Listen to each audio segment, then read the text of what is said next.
My daughter, who went missing 3 years ago, just showed up at my doorstep. My wife and I had just sat down to dinner when we were interrupted first by the sound of the front doorknob twisting, then by 3 loud knocks. I stood up from the table and went to the front door, wondering who would have tried the knob first before knocking. My brother maybe? But it was a little late for a visit from him on a weeknight. The sound of the rainstorm grew as I opened the door. When I saw her standing on the porch, covered in rain and mud, my heart nearly leapt out my chest. "Hi, Daddy," Sarah said. The way her eyes and nose were scrunched up told me she was crying, even though the rain washed away her tears the second they fell from her eyes. "Can I come inside? It's so cold." I heard something glass shatter in the kitchen, then rushed footsteps. I grabbed my daughter in a tight embrace and began to sob. "Oh my God, you're home." 3 years ago, we had reported our daughter missing. We told the police that we had put her to bed one night, and the next morning she was gone. The police found out that her bedroom window showed evidence of having been pried open. My wife Hannah and I hadn't heard anything that night, and all the neighbors agreed they hadn't either. What happened next was the largest search party in our small town's history. It's not often 13-year-olds go missing, especially under such terrible and mysterious circumstances. But despite everyone's best efforts and news reports throughout the state and neighboring states, there was no trace to be found of our little girl. I picked her up and carried her into the house while she sobbed into my neck. I hear my wife turn the corner, let out a small scream, then run to join us in our first complete family hug in 3 years. "What happened?" Hannah asked. "Did anyone follow you here?" "No," said Sarah through her sobs. "I don't know what happened. I just woke up in the dark and started trying to find my way home. I don't know where I was. Somewhere in the desert, I think, and I just started walking." I set her down and looked at her again. Her hair was long. It probably hadn't been cut since the night we lost her, and the clothes she wore looked like they had been given to her by a homeless person. "Let's get you a hot shower," my wife said. "Are you hungry?" Sarah sniffed and nodded. "Can I have a peanut butter sandwich?" "Anything," my wife said, now choking back tears of her own. "I can't believe you're back." We dressed her in some of Hannah's old clothes, which were still large for Sarah. I promised to go to the store first thing in the morning and buy a whole new wardrobe. The rest of the evening we spent in tears and laughter. Hannah and I couldn't believe she was back, and with no recollection of the time between the night she disappeared and when she woke up, perhaps that much was for the best. After Sarah was asleep, we put her in the office with an air mattress and promises of a new mattress along with new clothes. I sat outside on the patio with a glass of bourbon in one hand and a cigarette in the other. My wife came outside and softly closed the door behind her. We sat in silence for a moment. Then she finally spoke. "What the hell do we do?" Her voice was low and shaky. I shook my head slowly and took a long drag from my cigarette. "I have no idea. Thank God she doesn't remember anything," Hannah said, taking a sip of the wine she had brought with her. "You don't think she knows, do you?" "Shh," I said sharply, trying to keep my emotions level, which was difficult because I was on the brink of panic myself. "We shouldn't talk about it." She took a sip of her wine and lowered her voice even more so it was just barely above the sound of crickets chirping in the grass. "You don't think she can hear us, do you?" "I don't think so," I answered slowly. "But I didn't think a lot of things before. Look what happened." We sat in silence for a long time, both reflecting on the night she disappeared and the lies we told to every police officer and news reporter that came our way. Keeping the lies straight had taken months of practice, but somehow we pulled it off. But that wasn't even the hard part. The hard part was keeping the whole plan away from Sarah. The year or so we'd spent planning the whole thing in secret, talking to the neighbors to get their cooperation, all while doing our best to keep the life-changing event as far out of our minds as possible. "She's bound to find out what we did," Hannah said. "We're not so good at keeping things away from her as we used to be. It's just like riding a bike," I said, hoping more than anything I was right. The fact of the matter was that 3 years ago, Hannah and I had committed an unforgivable act of filicide. We killed our own daughter, the very one that was now 3 years older and slept on an air mattress inside. That wasn't bad enough. Shortly after doing this, for good measure, we had moved across town to get a fresh start, and although we hadn't said it out loud, even to each other, because we were still terrified even though she was gone, we were careful not to list our address on anything. No yellow pages, no direct mailing, nothing. And yet, Sarah still managed to find us. We hadn't wanted to do it. We spent years convincing ourselves that we were in control, that it was just a matter of good parenting. After what happened to the Jarvis boy, though, we knew that for the sake of ourselves and everyone around us that there was only one thing to do. I took another drag from my cigarette. I hadn't realized until that moment that my hand was shaking. I stared out into the night sky. trying not to think about everything that had led up to that night, but being able to think of nothing else. Sarah was a beautiful, smart, and happy little girl. As new parents, everything we did revolved around her. Couldn't wait to get home from work just so I could hold her. Hannah, as exhausted as she was, loved the late night feedings because she got extra time with the baby. We bought toys and clothes for her every time we ran to the store. We were completely under her spell, which is why we found it so strange that very few people actually wanted to interact with her. Both our mothers came down to visit during the weeks after Sarah was born, each simply bubbling over with excitement about meeting their new granddaughter. But neither of them stayed in the house for more than an hour, and only 5 minutes or so was spent holding the baby. Strangers would actively avoid looking at her, and nobody, not once, ever stopped us to say how adorable our baby was. We had to notice these things at first. The thing with our mothers had definitely rubbed us the wrong way, but avoidance in public, the sidewalk, the sideways glances from people at the store, the way our neighbors never seemed to visit anymore, all took time to finally come together to form a complete picture. People simply wanted nothing to do with Sarah, and for no reason at all that we could understand. We took her to the doctor on a regular basis to track her growth and development, and every time the doctor and nursing staff would do everything they could so they could get in and out of the room as quickly as possible. Eventually I brought it up that they had always seemed to be in a rush, and although the doctor fed us a line about how busy he was, the nurse told me that after he left the room, it felt weird. She said that she had no idea why, but when she walked into the room she was reminded of when she was a little girl and had to fetch something for her mother from the basement. She said profusely that it had nothing to do with us or our darling little girl. But Hannah and I had begun to suspect the truth by that point, and we knew that the nurse was just being polite. I'd be lying if I said it didn't bother us, but we told ourselves that people would come around eventually, and if they hadn't, them. It was when Sarah was around 3 that we began to feel ourselves that there was something different about her. We'd long since come to terms with the fact that she had made people uncomfortable, but it was at this time that we actually dipped our own toes into that pool. Anybody who's been around toddlers can attest that even the best behaved children can be a handful at times.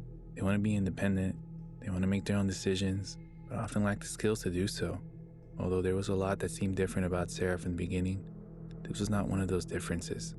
She yearned for independence and defiantly disagreed with just about anything we told her. This went on for some time, and Hannah and I were beginning to approach a method of maneuvering around these disagreements when Sarah threw us a curveball that changed everything. She started arguing and throwing fits before we had said anything. Hannah first noticed it during an argument with Sarah over what we were having for dinner. I was still at work while Hannah was working out whether we should have grilled chicken or pork chops. She had gotten up to open the freezer when Sarah came running into the kitchen saying she didn't want chicken or pork chops. She wanted pancakes for dinner. Hannah laughed this off and told Sarah we'd have pancakes another night, which of course quickly turned to stomping feet, red-faced tears, and a timeout in her bedroom. Hannah had told me later that night that the strange thing that had struck her wasn't that Sarah had known what she was about to do, but it was the peculiar feeling she just got before it happened. When she said she felt a strange sense of unease wash over her, like she imagines a gazelle gets when it senses a lion approaching. I felt the same thing while I was changing oil in the car a few weeks later. I had forgotten to grab the fuel filter and was about to slide out from under the car to get it when I was suddenly stricken by an overwhelming sense of dread. I quickly slid out from under the car, worried that the jack would fall and I'd be crushed when I saw Sarah approaching me with the tool in her hand. She smiled and said, "Here you go, Daddy," holding back a shudder I thanked her and kissed her forehead. And she went back into the house to watch cartoons. The past couple days after Sarah arrived have been some of the most stressful days of our lives. We've done everything we can to be the parents she remembered us to be, and not the parents who had killed her and left her body in the desert. The hardest part of that story is we can't even think about that night or how terrified we are. We have to keep thinking about how happy we are to have her home, and how sad we had been when she was gone, and there is absolutely no margin of error. Sarah's story, as she told us over breakfast, was full of blind spots and holes. She remembered sitting down to dinner with us. We'd picked up burgers from her favorite restaurant down the street. She remembers going to bed, but after that it's all completely blank. The next thing she recalls, she was stumbling around naked in the desert, finding a road and eventually being picked up by a truck driver and given a ride to a truck stop 25 miles away where she stayed the night. The next morning she started off to find us. She didn't tell us how she found us, and we didn't ask. I'm not sure she'd be able to answer the question, and if she could, I don't think I want to know the answer anyways. Hannah and I took turns spending time with her while the other went out in the guise of running errands, picking up clothes, ordering a bed, buying groceries. But the honest truth was that we needed to distance ourselves from the constant thrum of unease that followed Sarah wherever she went. Even when she was younger, sleeping in the same house as Sarah was difficult, especially with that distinct feeling of impending danger spread thin across every room. We hadn't always felt that way, but the older she got, the more the feeling deepened. Now that she's 16 and we're out of practice, the feeling is almost unbearable. We feel like mice trying to rest while a cat sleeps across the hall. After what happened last night, we know that the nights are going to be significantly worse. I hadn't been asleep for long before I was startled awake by a loud thump. Hannah awoke as well, and we sat up together searching the bedroom for the source of the sound. I was reminded vividly of a night from when Sarah was 10 or so and a few birds had pelted the house, waking us up in a similar fashion. Sarah had feigned innocence. However, she'd been quiet all afternoon, and Hannah and I had suspected that she had a run-in with some of the neighbor kids earlier that day. Another loud thump shook the house. It was a hollow, hard sound, like a fist pounding on our bedroom wall. We exchanged a look, then quickly got out of bed and went to the room next door where Sarah slept. My heart pounded in my chest as we both paused before opening the door. We knew that nothing good could come from opening the door. The alternative could be far worse. Another loud thump, then another. They were getting faster, and there was a strange crackling sound that came with the last one that turned my pulse up another notch. I threw the door open and flipped on the light. I first noticed that Sarah's bed was empty, then that she stood with her back against the wall that this room shared with our bedroom. She had a twisted, chest-high grin on her face that was so tight it looked painful. Tendons in her neck stood out like cords, and her throat bulged from the pressure of it all. But the smile stopped at her mouth. Her eyes looked like they had been made of glass. We stepped into the room, and Sarah thumped the back of her head against the wall. The crackling I had heard had been drywall that I now saw breaking from the spot where her head collided and speckled her bare feet with dust. "Sarah, what are you?" Hannah asked, was cut off by another thump, then another. Sarah sped off, hitting her head against the drywall as fast as she could. I rushed over to her and pulled her away. Her body was rigid but relaxed as I laid her back down on the air mattress. She looked at me, and then the glass in her eye was gone. For a brief moment I could see my baby girl in them. Seeing the faint reflection of the past in those eyes made my heart feel like it weighed a ton. The moment passed and her eyes grew their hard look again. It was the cold, unfeeling look I'd seen unwavering since the incident with Preston Jarvis, and the horrors that came in the weeks that followed. It was the look that ultimately led us to commit our own unforgivable sin. "My head hurts, Daddy," he said in a small voice. "I know," told her. "What are you doing?" "I had to get them out," she said. "What?" I asked. "The memories." Sarah was 6 when we first saw her strange talents affect the physical world. Until that point, it seemed that whatever she would do was strictly tied to an ethereal plane.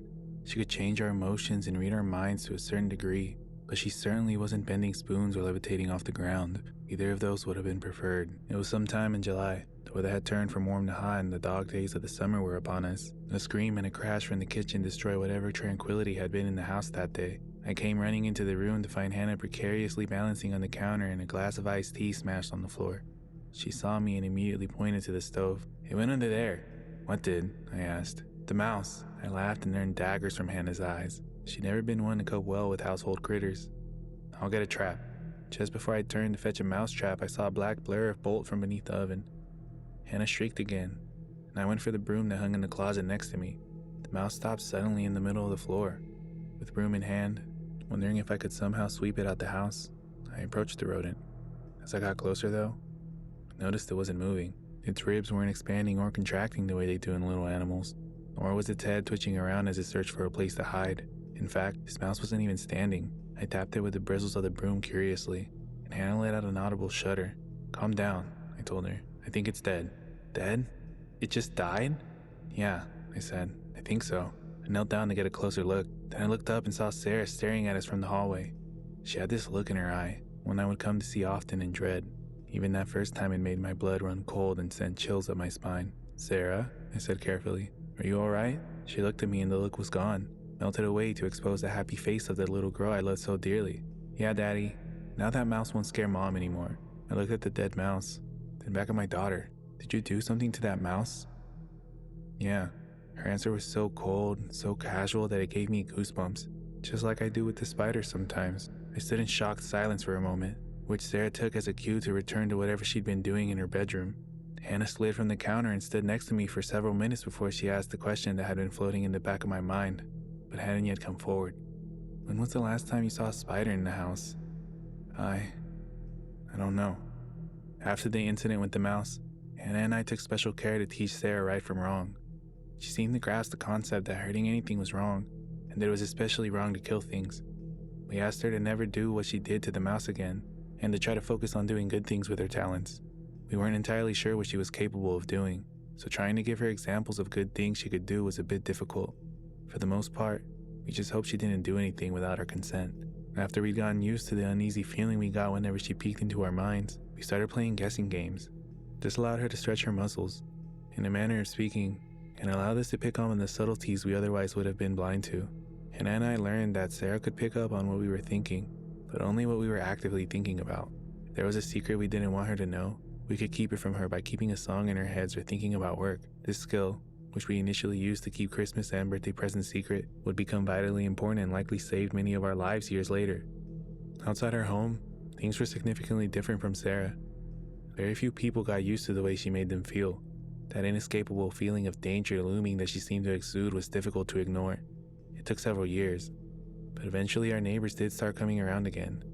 Bob, an elderly man across the street who lived for his rose bushes, was the first person outside of Hannah and myself to really open up to Sarah, with his wife who had passed away 3 years prior, and his only grandkids living 2 states away. It surprised nobody to see that he and Sarah found solace in each other's company. Like all our other neighbors, Bob politely declined any invitation into our home, regardless of the weather, and he never spent too much time with Sarah. But if she was playing alone in the front yard, as she often did, it wouldn't be long before Bob came shuffling over with a big taffy and ice cream bar in his hand for her. He'd give her a crooked grin, tell her not to spoil her dinner with it, and would walk back across the street to trim his rose bushes or fertilize his lawn. Had this unlikely friendship not come into existence, Hannah and I would probably not have known about the incident with Bear, the Rottweiler that lived down the street. The neighborhood children were often cruel to Sarah, which sadly surprised us very little. Hannah and I did everything we could to mitigate it. We talked to Sarah about it as often as we could. We told her that she was loved no matter what the other kids said, but at 8 or 9 years old, the isolation from her peers was devastating. The other kids' parents were little to no help either, being as difficult or more than their children. Eventually, Sarah learned it was best to keep to herself, which worked for the most part. It was October. The leaves were changing and there was a crisp chill in the air that made all of us crave pumpkin spice and apple cider. Halloween was a week or 2 away. The spirit was already alive, especially for the children in the neighborhood who rode their bikes up and down the street, smashing pumpkins and doorbell ditching helpless victims. Sarah, of course, never participated, which was just fine by us considering the trouble the other kids got into. 3 of these kids lived down the street from our home: Austin Francis, Kenny Ryan, and Preston Jarvis, and they were the worst offenders. If I found eggs on my house, it was one of those boys. If Hannah found the garden torn up, it was one of those boys. If Sarah was being picked on in the front yard, it was one of those boys. There were a small pack of hyenas laughing at themselves and wreaking all sorts of havoc. Hannah was doing laundry in the basement, and I was at work that day in October when the 3 boys came riding down the street on their bikes, hooting and hollering like they did back then. One of them carrying a leash attached to a particularly mean Rottweiler named Bear. Sarah had been decorating the driveway with sidewalk chalk when the boys rolled up and stopped at the curb. "Hi, freak," Kenny called out. "What you doing?" Sarah didn't respond. "Hey," Preston said. "We asked you a question." Sarah again said nothing. Austin took a step forward and let forth a stream of urine all over the chalk drawing that Sarah had been working on. Sarah stood up and took a step back to avoid the piss, and Austin sprinkled the pile of chalk she'd been using for good measure. As this back and forth went on, or maybe just back, because at this point there was no forth, Bear grew more and more agitated. Sarah had never had any luck with animals. Most avoided her more than people did, but Bear was a nasty dog without any additional prodding. He charged at the fence at anyone who passed his yard, snarling and growling and slamming his considerable weight against the chain link, making anyone on the other side of that fence immediately nervous. There was even a rumor that the Ryans had to pick up their mail from the post office, because the mail cashiers refused to deliver to that address anymore. Noticing this agitation, Kenny called out to his friends, "Hey, look at Bear. Even he hates you." The dog was pulling at his collar and snarling at Sarah now, large ropes of saliva hanging down from his jowls. "Looks like he wants to get off that leash," Preston said. "I say we let him go and have at whatever's pissing him off." Preston went over to the dog, who was pulling back so hard at the leash now that Austin was leaning backward to keep control of him. It was at this point that Bob, who had been watching the scene unfold in front of his yard, decided he needed to step in, not knowing that he wouldn't get past the end of his driveway before it was all over. Sarah stepped forward, still saying nothing, and the boys instinctively took a step back. Bear, however, inched forward, the muscles on his neck and chest flexing as he pulled the boy from the other end of the leash along. Sarah took another step forward, now less than a foot away from the beast that weighed more than she did, and that's when the dog stopped snarling. He still pulled at his leash, but the fight had left him. Instead, he pulled and twisted his neck in the way of a dog attempting to escape from a collar. Bear pulled harder and the links on the metal choke collar broke, twinkling against the ground like lost change. The entire time, Sarah's blank gaze followed Bear. Although he felt fear countless times throughout his life, Bob admitted later that watching this play out, and especially seeing the cold, dead, predatory look in Sarah's eyes, was the first and only time he'd ever experienced real, unadulterated terror. Bear only got a few feet away before the orange and white blur of an oncoming U-Haul truck collided with it, and the Rottweiler was no more. The driver leapt out of the cab and the rest of the scene unfolded as one would expect, with the exception of Sarah, who picked up her piss-covered chalk and returned to the picture she'd been working on while screams and apologies and tears went on behind her. Moments later, Hannah would hear the commotion and come outside. Bob would call me that day later and tell me what he'd seen. He'd tell me how frightened he was and how strangely the dog had moved when it made its final footsteps, like a puppet on a string. A week after that, Bob would come outside to find 3 of his biggest and healthiest rose bushes, looking black and brittle while Sarah stood motionless, watching him from her bedroom window. To say that Sarah was different after the incident with the Rottweiler would be a gross understatement. Darkness in her eyes that visited from time to time had taken up residency, only leaving brief moments to remind us that our little girl still existed. We took her to several therapists, hoping that perhaps with professional mental help she would overcome whatever demon she was battling inside her, and that we'd finally get our little girl back. What we got in return were conflicting diagnoses: psychosis, bipolar disorder, depression, ADHD, and schizophrenia, to name a few, and a constant wave of referrals. Sarah would barely get 2 or 3 appointments out of the same therapist before being recommended to another, more qualified practitioner. Some would even just stop showing up at all and refuse to return our phone calls. After a couple years of this, Hannah and I ultimately decided to forego therapy and focus on learning what we could on the subject ourselves. The constant loss of people in her life was doing far more harm than good. Given the juggling acts of therapists, requests for her to change teachers in school mid-year, and the lack of friends, I can't say I was surprised to see Sarah shut down, and it broke my heart. The bullying tapered off for a while after the demise of Bear, but children are quick to forget, and it wasn't long before the abuse from the other children started up again. And with a ferocity that both terrified and infuriated us, Hannah and I did everything we could think of to protect Sarah from the barrage of hate and to protect the other children from suffering unimaginable consequences. We practiced breathing exercises, we taught Sarah how to get help from adults, specifically adults who were required to intervene, and how to get herself away from these situations. Always vigilant, Hannah and I would drop Sarah off at school or take walks around the neighborhood and see other children in casts, braces, and crutches, and we would wonder how many of them had been genuine accidents and how many had pushed Sarah too far. There certainly seemed to be more injuries than seemed normal. It was foolish to assume Sarah hadn't played a part in at least a few of them, no matter how often we practiced self-control with her. Of course, we wouldn't ask Sarah about it. We couldn't even think about it around her. We told ourselves it was because we wanted to avoid isolating Sarah more than she already was, which was absolutely true. But the whole truth was that we were afraid of her turning on us. She seemed so volatile that a wrong word or a wrong thought could push her over the edge. For better or for worse, we didn't have to bring it up, because her involvement in the neighborhood injuries was all but confirmed over the course of a few months, when the 3 boys from down the street, Austin, Preston, and Kenny, all managed to find themselves in casts with broken bones and were suddenly too busy to care about picking on our daughter. If I'm being honest with myself, I was glad to see those boys laid up for a bit. Sarah's wrath had been a long time coming, and if I could have gotten away with smacking those boys around a bit, I probably would have. After some time passed, Hannah and I noticed that one of the 3 boys was missing. Although Kenny and Preston still came around on occasion to throw rocks at the house or yell profanities at Sarah as she sat outside, Austin was nowhere to be seen. Fearing the worst, neither Hannah nor myself had good rapport with Austin's parents. I'd nearly come to blows with his father over the incident with his dog, so walking down the street and knocking on the door wasn't really an option.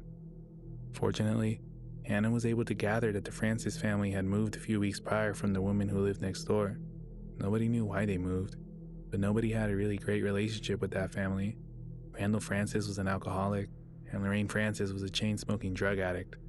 Nobody in the neighborhood was sorry to see their house vacant.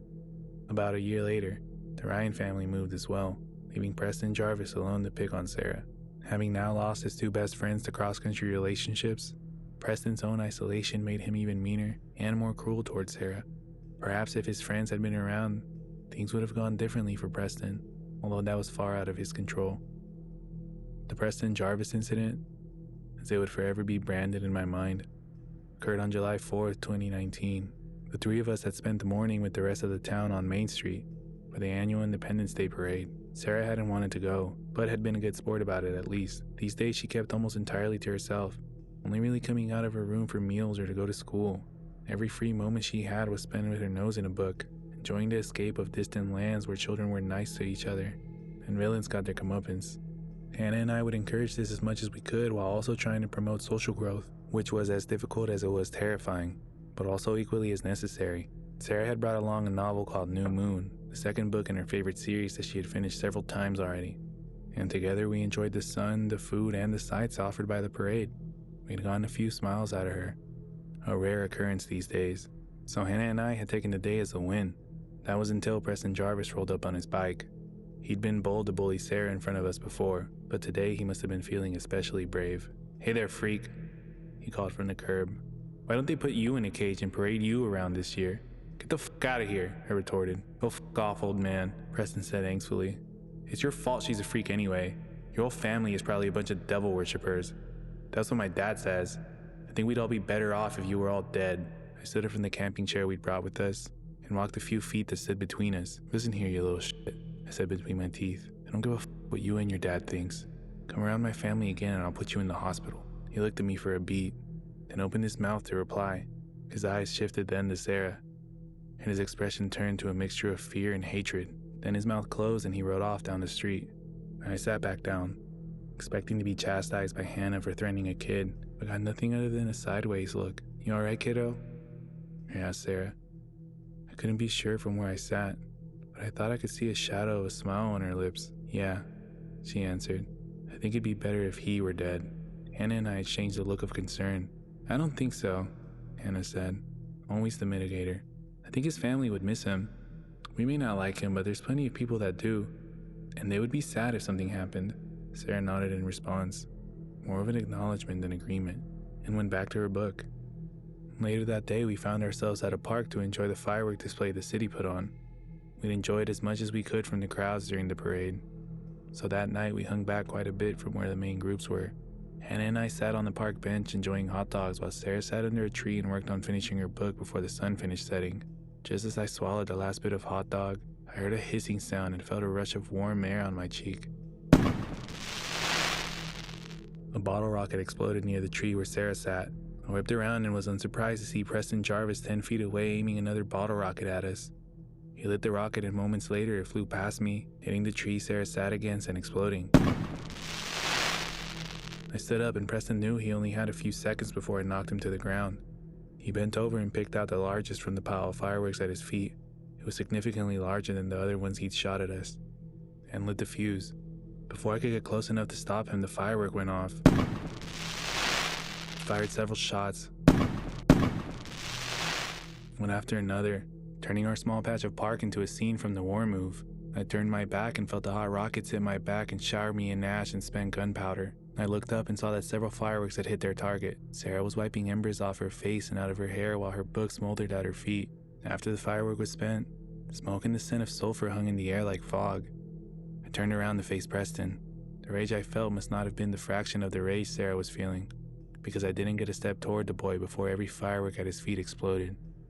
He stumbled backward and cried out in surprise and pain. Then a dark spot began to grow at the crotch of his pants, and his eyes widened to a look of sheer terror. He stood up and began to run, screaming in horror and calling for help. A second later, Sarah rushed past me after the boy. I lunged forward, hoping to catch one of Sarah's hands, but she was too quick. The sun had set by now, and the park was growing dark quickly as I bolted after the children. Preston's legs and arms fumed wildly as he ran past trees and bushes, desperately trying to escape his pursuer. He turned and ran into the thicker part of trees with Sarah hot on his heels. I beelined toward them, calling Sarah's name and begging her not to do anything to Preston. I saw their shapes passing the trees. Preston, then Sarah. Preston, then Sarah, then just Sarah. "No!" I cried desperately. "No, Sarah, no!" I stopped and I maneuvered around the trees as quickly as I could, praying that I would find anything other than the boy's body at her feet. I was both relieved and terrified when I found Sarah alone. "Sarah, where's Preston?" I asked in between hard breaths. "Where did he go?" "Nowhere," Sarah said. I looked around the ground, up in the trees, in the bushes. There was no sign of the boy. "Sarah," I said sharply. "What happened?" She didn't answer. I grabbed her shoulders. trying not to panic but slowly losing the battle. "Sarah," I yelled, shaking her. "Sarah, what did you do?" Hannah caught up to us by now and gently removed my hands from Sarah's shoulders. "What happened?" she asked. I could tell she was trying as hard as I was to keep her voice steady. "Where's Preston?" Sarah still said nothing. The glassy, dead look in her eyes remained, unwavering. I looked down and then saw the boy's footprints in the dirt. In the quickly dwindling light, it was difficult to make them out from Sarah's and my own, but with the flashlight on my phone, I was able to track the boy's final steps. He'd run past the tree that I had seen him behind, and then turned, and then his footprints just stopped in the middle of the path. They didn't lead to a tree or a bush. They simply just stopped. I searched for hours and found no other clues of Preston's whereabouts. Hannah took Sarah home and put her to bed. She still hadn't said a word about what had happened, nor would she ever. When I'd exhausted my search of the area, I had Hannah pick me up. We drove home in silence, neither of us sure of what to say, but both of us feeling unspeakably terrified. I waited anxiously for the phone call from the police, for the news reports about the missing child, for the Amber Alert on my phone, but nothing came. There were no missing newspaper articles, no breaking news, no missing child posters, absolutely nothing. 2 weeks went by before I had the courage to ask Preston's father about him.